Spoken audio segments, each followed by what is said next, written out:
ज़रूरी पड़ेगा तो मैं अपने पंचायत के विकास में मैं उसे भी लगाऊंगी। सारे कार्यकर्ता का मैं धन्यवाद पहले देना चाहूँगी कि जो तो वो स्कॉर्पियो ले लेता है, अगले पंचवर्षीय योजना में वो फिर से अगर जीत के आता है तो फॉर्च्यूनर लेने का तैयारी करता है। गुरगम्मा पंचायत पहुँचे हुए हैं, यहाँ एक प्रत्याशी से हम बात करेंगे और जानने की कोशिश करेंगे कि आखिर जनता के बीच ये जाती हैं तो किस मुद्दे पर बात करती हैं, क्या विकास के मुद्दे पर बात करती हैं या फिर मछली चावल के मुद्दे पर। आखिर इनसे जानने की कोशिश करेंगे किस मुद्दे पर बात होती है, जनता को किस तरह से अपनी ओर रुझान कराने का कोशिश करती है। क्या नाम है मैडम आपका?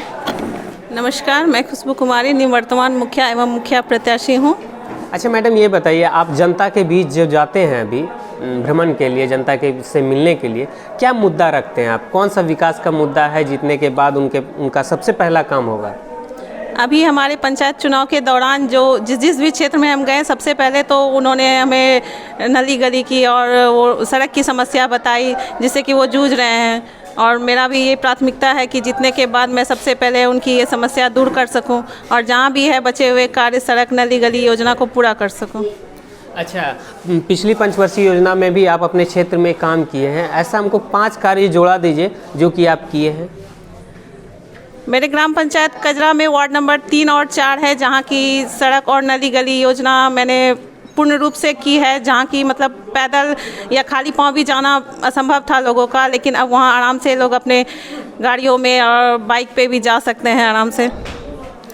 अच्छा, नल जल योजना का क्या स्थिति है आपके पंचायत में? नल जल मेरे ग्राम पंचायत गुरगम्मा में हरिजन टोला में वार्ड नंबर 14 में पूर्ण रूप से कार्य किया गया है, जहाँ की पानी की बहुत समस्या थी और अभी वो पानी की समस्या दूर हो गई है, और वार्ड 17 पहाड़पुर में। अच्छा, आप एक महिला हैं, महिला होने के नाते आप महिला वर्ग के लिए आप अपने पंचायत में क्या विकास का काम कीजिएगा? क्योंकि ज़्यादातर अगर देखा जाए तो आपके क्षेत्र में किसान वर्ग हैं और किसान वर्ग को इनकम का स्रोत जो है बहुत कम होता है, जिससे कि महिला वर्ग जो है आर्थिक स्थिति से थोड़ा परे होती है, आर्थिक स्थिति से पूरा निचला कैटेगरी में आ जाती है। तो महिला के लिए आप क्या करना चाहेंगे?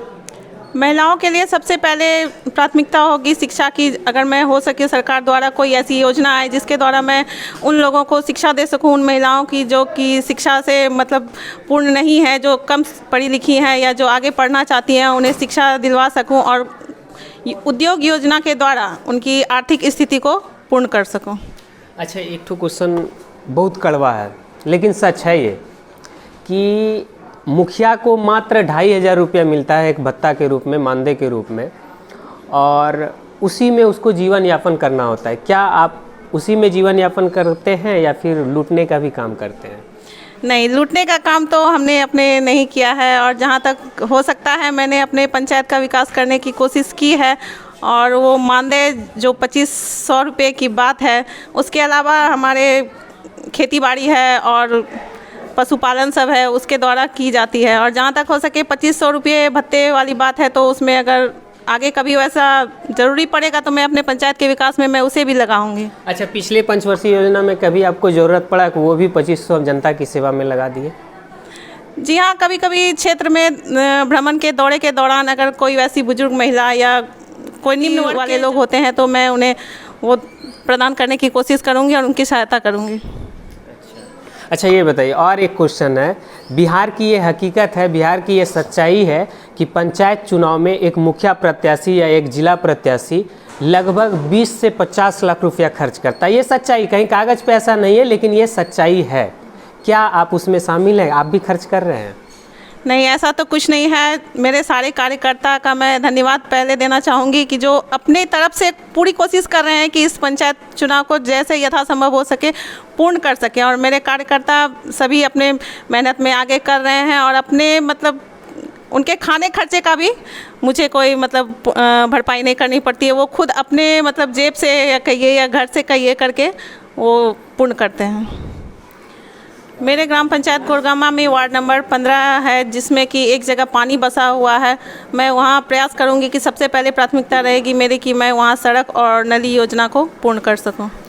अच्छा, ज़्यादातर मुखिया का ये चर्चा होता है कि 5 साल अगर वो रह जाता है अपने सत्ता में तो वो स्कॉर्पियो ले लेता है, अगले पंचवर्षीय योजना में वो फिर से अगर जीत के आता है तो फॉर्च्यूनर लेने का तैयारी करता है। क्या आप ऐसा भी कर रहे हैं क्या? नहीं, फिलहाल तो ऐसी मेरी कोई योजना नहीं है। स्कॉर्पियो है आपके पास? नहीं, स्कॉर्पियो भी नहीं है। 5 साल रह गए और स्कॉर्पियो नहीं है? जी नहीं, स्कॉर्पियो भी नहीं है।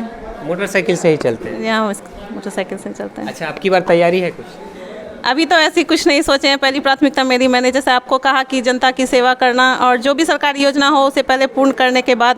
बात है, बिहार की ये सच्चाई है कि जब मुखिया जीत के 5 वर्ष के लिए सत्ता में आता है तो वो स्कॉर्पियो की तैयारी करने लगता है, किसी तरह स्कॉर्पियो लूट खसोट करके ले लें। और जब अगली पंचवर्षीय योजना में वह शामिल होता है, फिर से अगर जीतने का कोशिश करता है और जीत जाता है तो वो फॉर्च्यूनर की तैयारी करने लगता है और जनता को अपनी ओर लुभाने के लिए मछली, चावल और बिहार में पूर्ण शराबबंदी के बाद शराब की भी चर्चा करने लगते हैं। जनता से हमारी एक सबसे बड़ा अपील है कि आपके पास समय बहुत कम है, आप अपने दिमाग से, अपने ब्रेन से सोचें और एक ऐसे प्रत्याशी को चुनें जो कि आपके पंचायत को आगे बढ़ा सके, एक आदर्श पंचायत बना